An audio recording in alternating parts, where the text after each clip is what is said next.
Hello বন্ধুরা, একটা ছোট্ট মিনি ব্লগ নিয়ে তোমাদের সামনে চলে এলাম। ভিডিওটা যদি তোমাদের ভালো লাগে অবশ্যই লাইক, কমেন্ট, শেয়ার, সাবস্ক্রাইব করো।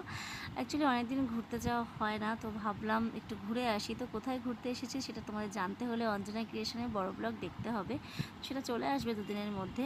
তো এখন তো ভীষণ খিদে পেয়ে গেছে, এত ঘুরেছি সকাল থেকে, তো খিদে তো পাওয়ারই কথা। তা চলে গেলাম ক্যান্টিনে খাবার খেতে। তো খেয়ে নিলাম ছোলার ডাল আর কচুরি, যেটা আমার ভীষণ ফেভারিট। অ্যাকচুয়ালি আমি বাইরের খাবার তেমন একটা খাই না তেমন একটা, কেন বলবো, আমি এখনও পর্যন্ত 2 বছর আমি খাইনি। তো আমি সকল ক্যান্সার পেশেন্টদের বলবো অন্তত একটু বাইরের খাওয়া দাওয়া অ্যাভয়েড করার জন্য।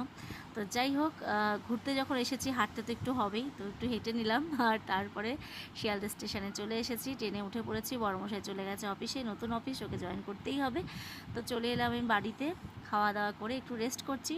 তো ভিডিওটা কেমন লাগলো অবশ্যই জানিও। সকলকে টাটা, জয় গোপাল।